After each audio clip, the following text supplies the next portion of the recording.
पिछले टर्न पर हम लोग एक समान बाह्य वैद्युत क्षेत्र में वैद्युत ध्रुव के बारे में अध्ययन कर रहे थे। आज आइए हम लोग अध्ययन करते हैं संतत आवेश वितरण या सतत आवेश वितरण। आवेश वितरण का मतलब ही आप बिल्कुल सीधा साधा है कि किसी वस्तु को यदि आवेश दे दिया जाए तो वह आवेश उस वस्तु पर वितरित हो जाता है। इसी को आवेश का वितरण कहते हैं। जब किसी वस्तु को आवेश दिया जाए और वह आवेश उसके ऊपर एक समान रूप से वितरित हो जाए तो उसको बोला जाता है सतत आवेश वितरण। सतत शब्द से ऐसा लगता है कि एकदम लगातार कॉन्टिन्यूअस है। यहाँ पर कॉन्टिन्यूटी का होना जरूरी नहीं है, लेकिन यहाँ पर एक चीज का होना जरूरी है कि कुछ कुछ दूरी पर ही आवेश, किसी वस्तु को आवेश दिया गया। सपोज दैट कि यहाँ पर कोई वस्तु है, यहाँ पर कोई वस्तु है, इसको आवेश दिया गया तो आवेश चारों दिशाओं में यहाँ पर इस पर चारों तरफ फैल गया। तो इस आवेश के बीच की कुछ दूरी हो सकती है, लेकिन ये दूरी बहुत कम होनी चाहिए, तो भी वह सतत आवेश वितरण में ही आएगा। उसको भी सतत आवेश वितरण कहा जा सकता है। तो यहाँ पर डिफिनेशन लिख दी गई है थोड़ी सी कि जब किसी वस्तु को दिया गया आवेश उस पर एक समान रूप से वितरित हो तब इसे सतत आवेश वितरण कहते हैं। दी गई वस्तु के आकार के अनुसार यह तीन प्रकार से वितरित हो सकता है। मान लीजिए कि कोई एक तार है, पतला सा तार है और उस पर कुछ आवेश दे दिया गया, ये तो इस पर यह आवेश इस तरह से वितरित होगा। तो यह लंबाई के अनुदिश है, एक रेखा के अनुदिश है, इसलिए इसको कहा जाता है रेखीय आवेश वितरण। पृष्ठ का मतलब होता है क्षेत्रफल। मान लीजिए कि कोई एक प्लेट है, इस तरह की प्लेट है, आयताकार प्लेट है, वृत्ताकार प्लेट हो सकती है, किसी भी प्रकार की कोई प्लेट। उस प्लेट को यदि कोई आवेश दे दिया गया तो वह उस पर चारों तरफ एक समान रूप से वितरित हो गया, तो उसको बोला जाएगा पृष्ठीय आवेश वितरण। आयतन आवेश वितरण कोई 3D ऑब्जेक्ट है, 3 डायमेंशनल ऑब्जेक्ट, गोला मान सकते हैं या कोई भी संरचना मान सकते हैं, ईंट जैसा, आयताकार, घनाकार, आयताकार नहीं घनाकार मान सकते हैं, घन मान सकते हैं, गोला मान सकते हैं, या और भी कई जितने प्रकार के स्ट्रक्चर आप सोच सकते हैं उसको उस तरीके से मान लीजिए कि वो कोई 3 डायमेंशनल स्ट्रक्चर है और यह इसके अंदर पूरा आवेश भरा हुआ है और बाहर भी आवेश भरा हुआ है।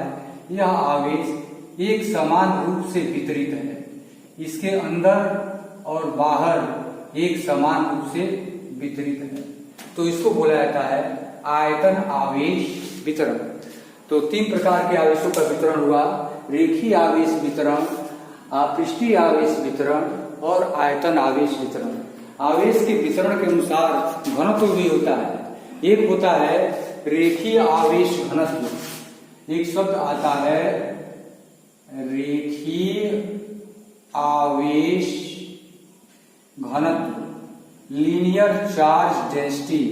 इसको दिखलाया जाता है, प्रदर्शित किया जाता है लैम्डा से। एक होता है पृष्ठीय आवेश घनत्व, पृष्ठीय आवेश घनत्व। एक साथ तीनों को हम समझने का प्रयास करेंगे। तो पृष्ठीय आवेश घनत्व को हम लोग डिनोट करते हैं सिग्मा से। और एक होता है आयतन आवेश घनत्व, आयतन आवेश घनत्व, और इसको डिफाइन किया जाता है रो से। रो इज इक्वल टू कितना होगा। तो आवेश के घनत्व को हम डिफाइन करने के लिए आपको बता दें, किसी भी वस्तु के एकांक आकार पर जो आवेश होता है वही आवेश घनत्व कहा जाता है। वैसे भी सामान्यतः मैकेनिक्स में या यांत्रिकी में हम लोगों ने पढ़ा है घनत्व बराबर द्रव्यमान बटे आयतन, यानी एकांक आयतन। ध्यान रखिए, घनत्व बराबर द्रव्यमान बटे आयतन, घनत्व बराबर द्रव्यमान बटे आयतन। यहाँ पर m/v यदि वॉल्यूम को यदि हम 1 कर दें, यदि हम आयतन को 1 कर दें, 1 कर दें, 1 के बराबर कर दें, तो घनत्व बराबर क्या हो जाएगा? m। अर्थात घनत्व को हम t से दर्शाते हैं, चाहे रो से दर्शाते हैं, जो कर लीजिए, यानी d is equal to m।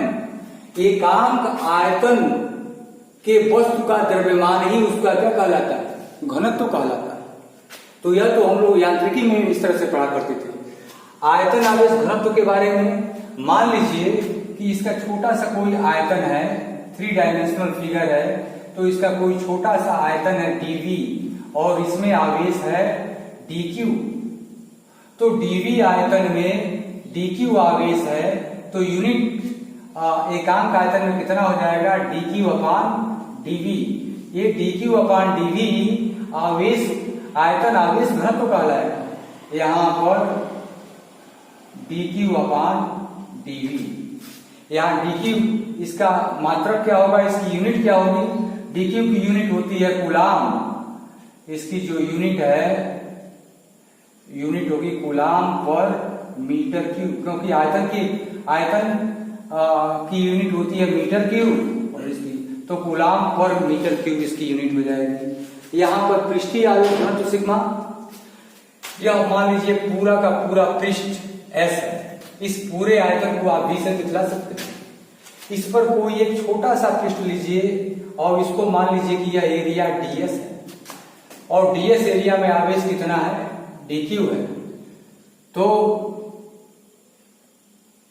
ds area में आवेश इज इक्वल टू dq, तो यूनिट एरिया में आवेश कितना हो जाएगा? dq अपान ds। तो ये dq अपान ds जो है, इसको बोला जाएगा पृष्ठीय आवेश घनत्व, और इसकी जो यूनिट हो जाएगी वह हो जाएगी dq का कूलाम और नीचे एरिया का मीटर स्क्वायर। तो इसकी यूनिट जो हो जाएगी, यूनिट मतलब मात्रक, इसका मात्रक जो हो जाएगा कूलाम पर मीटर स्क्वायर। यहाँ पर आपको दिखलाया गया है, मान लीजिए कि यह dl दूरी है, dl लंबाई में dq आवेश है, इसके बीच में जो आवेशों की पूरी मात्रा जो है dq है। तो dl लंबाई में dq आवेश है, तो यूनिट में कितना हो जाएगा? dq अपान dl। तो यही जो हो जाएगा लीनियर चार्ज डेंसिटी या रेखीय आवेश घनत्व, लैम्डा इज इक्वल टू कितना होता है? dq अपान dl, और इसका मात्रक क्या हो जाएगा? कूलाम पर मीटर। dl लंबाई का जो है इसको होता है। अगर मान लीजिए आपको दिया है कहीं लैम्डा और टोटल चार्ज dl लंबाई पर चार्ज निकालना है, तो इस dl लंबाई पर चार्ज निकालना है तो इस फार्मूले से हो जाएगा। इसी फार्मूले का यूज करते हुए आप चार्ज की मात्रा लिख लेंगे dq is equal to lambda into dl। अगर सरफेस चार्ज डेंसिटी के पदों में दिया रहे या पृष्ठीय आवेश वितरण के पदों में दिया रहे, तो यही हो जाएगा dq is equal to sigma into ds, where sigma is surface charge density, और यहाँ पर हो जाएगा dq इज इक्वल टू ये रो इंटू dv। तो ये 3 फार्मूले बनते हैं। अगर आयतन आवेश वितरण होगा वहां पर dq is equal to rho into dv, where rho is known as volume charge density या आयतन आवेश घनत्व। और उसी तरीके से यहाँ पर अगर सरफेस चार्ज डेंसिटी के रूप में दिया रहेगा तो dq इज इक्वल टू कितना होगा? लीनियर चार्ज डेंसिटी के रूप में दिया होगा। तो ये फार्मूला इस तरीके से होगा। इस प्रकार 3 फार्मूले आपको मिले। अब आइए इन्हीं तीनों फार्मूलों का एप्लीकेशन करते हुए एक अगला टॉपिक हम लोग पढ़ते हैं। आइए हम देखते हैं सतत आवेश वितरण के कारण किसी बिंदु आवेश पर वैद्युत बल। सतत आवेश वितरण 3 प्रकार का होता है। उसी प्रकार यहाँ पर रेखीय आवेश वितरण के कारण किसी बिंदु आवेश पर बल निकालेंगे, पृष्ठीय आवेश वितरण के कारण किसी बिंदु आवेश पर बल निकालेंगे, और आयतन आवेश वितरण के कारण किसी बिंदु आवेश पर बल निकालेंगे। आइए पहले हम निकालना सीखते हैं electric force on a point charge due to linear charge distribution, अर्थात रेखीय आवेश वितरण के कारण किसी बिंदु आवेश पर बल। ये लीनियर चार्ज डिस्ट्रीब्यूशन है। किसी लाइन के एलांग किसी वायर पर या किसी वायर के एल लंबाई पर कुछ चार्ज रख दिए गए हैं, एक समान रूप से वितरित है। मान लीजिए इसकी लीनियर चार्ज डेंसिटी लैम्डा है, तो इसके डीएल लंबाई में कुल कितना आवेश आ जाएगा? dq is equal to lambda into dl. क्यों? क्योंकि सूक्ष्म अवयव खंड डीएल में यदि कुल आवेश dq होंगे तो हम फार्मूला जानते हैं lambda is equal to dq upon dl, अभी बताया गया। तो यहाँ पर dq is equal to lambda into dl. तो अगर लीनियर चार्ज डेंसिटी इसकी लैम्डा होगी तो डीएल लंबाई में लैम्डा इंटू डीएल आवेश होंगे। अब क्या करेंगे? हमको क्या करना है? हमको करना यह है कि इस पूरे आवेश के कारण इस पर लगने वाला संपूर्ण बल ज्ञात करना है, कैपिटल F का कैलकुलेशन करना है। तो पहले हम इस पूरे आवेश के कारण ज्ञात करके हम इस पर कोई छोटा सूक्ष्म लघु अवयव लेते हैं डीएल, और डीएल पर आवेश dq मानते हैं, जो dq is equal to lambda into dl है। अब इस आवेश dq के कारण इस q पर कितना बल होगा, इस आप देख रहे हैं। दो चीज और आपको बता दें कि इस वीडियो को समझने के लिए, इस कॉन्सेप्ट को समझने के लिए आपको कूलाम के नियम का सदिश निरूपण बताया गया होगा। तो पीछे वाले लेक्चर्स में जाकर के कूलाम के नियम का सदिश निरूपण देख लेंगे, तब आपको बिल्कुल ये समझ में आ जाएगा कि यह वाली दिशा r21 कही जाती है, और इधर से इधर की तरफ वाली डायरेक्शन जो है वो r12 कही जाती है। क्यों कही जाती है? वहां पर पूरा डिस्क्रिप्शन में बताया हूं, कैसे वेक्टर मेथड से जोड़ करके चाहे घटा करके चाहे जैसे भी हो। तो वहां पे आप देखिए, यहाँ पर पॉइंट ए है, इसका इस लघु खंड अवयव का जो है इसका पॉइंट ए है, इसका मिड पॉइंट ए है, और इसका स्थिति सदिश वेक्टर r1 है। या पॉइंट पी है जहां पर आवेश q रखा गया है, इसका स्थिति सदिश r2 है। तो जब इधर से इधर की तरफ हम आएंगे, या ये डायरेक्शन हमारी कहलाएगी r21, और इसके कारण यह भी धन आवेश है और यह भी धन आवेश है, तो इसके कारण जो बल लगेगा dF, माना dq के कारण इस पर लगने वाला बल dF है, तो dF इज इक्वल टू कितना हो जाएगा? 1/4 pi epsilon naught dq into Q है, dq है q है, dq into Q upon r21 का स्क्वायर, और इंटू r21 का वेक्टर रोटेशन आप जानते हैं, इससे भली भांति आप परिचित हैं। अब आप dq के स्थान पर आपने रख दिया लैम्डा इंटू डीएल, ये हो गया लैम्डा डीएल, और फिर उसी को जो कहते हैं उतार लिया गया है, ए डीएफ इज इक्वल टू हो गया है। तो अब क्या कहा जा रहा है कि संपूर्ण रैखिक आवेश के कारण इस क्यू पर बल कितना टोटल बल लगेगा, आइए देखते हैं। तो चूंकि ये चार्ज डिस्ट्रीब्यूशन कॉन्टिन्यूअस है, इस कारण यहां पर कॉन्टिन्यूटी के लिए पूरा टोटल बल निकालने के लिए इसका भी इंटीग्रेशन कर देंगे और इसका भी इंटीग्रेशन कर देंगे। इंटीग्रेशन करेंगे तो integral df is equal to vector F हो जाएगा, और यहाँ पर ये q upon 4 pi epsilon naught constant है, तो ये बाहर आ जाएगा। लैम्डा और r21 को हमने एक पास कर लिया, r21 कैप को एक पास कर लिया, और ये dl जो है यहाँ चला आया, r21 का स्क्वायर। ये हो गया संपूर्ण रैखिक आवेश के कारण q पर बल। आपकी जानकारी इतने तक रहे तो भी ठीक है। इसके आगे इंजीनियरिंग एग्जामिनेशन या पीएमटी का एग्जामिनेशन देना होगा आपको, अन्य कहीं मेडिकल वाले एग्जाम देने होंगे, तो उसके उसमें थोड़ा समय आगे बढ़ा दिया। उसमें q upon 4 pi epsilon naught, यहाँ पर देखिए ये जो वेक्टर r21 का कैप होता है, ये यहाँ पे मैं लिख दूं r21 का cap is equal to vector r21 upon r21। ये r21 लिखने का मतलब है इसके ऊपर एरो नहीं है, ये स्केलर है, अदिश राशि है, इसका मतलब होता है मॉड ऑफ वेक्टर r21। तो ये आप जान गए, तो इसी के स्थान पे हमने इसको रख दिया उठा करके। तो इस r21 से इस r21 से मल्टीप्लाई होगा तो r21 की घात 3 हो जाएगी, और ये हो जाएगा वेक्टर r21। और आपको पहले से बताया जा चुका है कि vector r21 is equal to vector r2 minus vector r1, या इस तरह से लिखेंगे mod of vector r21, mod of vector r21 is equal to लिखेंगे r21 is equal to mod of vector R2 minus vector R1। इसको mod लगा देंगे तो ये अतिश राशि हो जाएगी, या इसका मॉड लगा देंगे तो ये भी अतिश राशि हो जाएगी।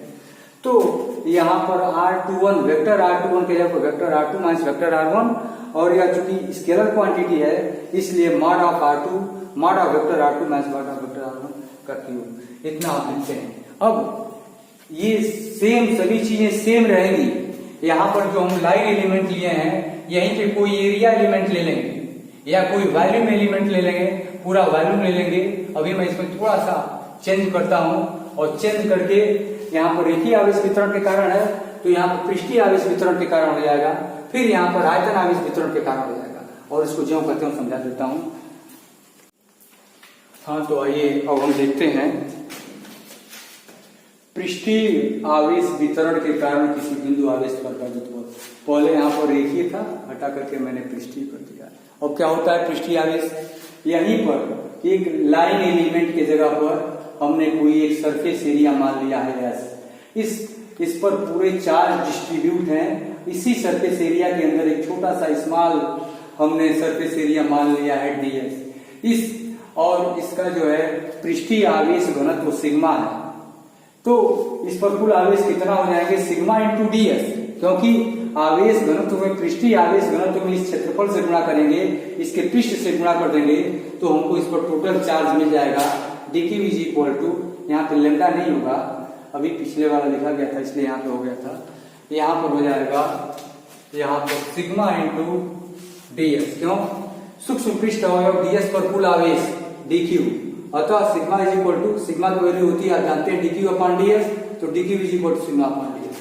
अब यहाँ पर हो गया dq और ये हो गया q, तो इसके कारण इस पर बल सूक्ष्म अवयव के कारण, तो आवेश dq के कारण आवेश q पर बल dF is equal to 1/4 pi epsilon naught dq into q upon R21 का कैप का स्क्वायर इंटू R21। ये यहाँ पर बस वहां पर लेमडा इंटू dl था, यहाँ पर सिग्मा इंटू ds है, बस और कोई अंतर नहीं है। यहीं पे हमने कर लिया है सिग्मा इंटू ds और ये q ज्यों का त्यों है। फिर इसके बाद से दोनों का हमने इंटीग्रल कर लिया, इधर भी इधर भी। तो अभी पीछे जैसे बताया गया था तो q upon 4 pi epsilon naught यहाँ पर आ जाएगा, यहाँ पे सिग्मा हो जाएगा R21 का कैप अपॉन R21 का स्क्वायर ds।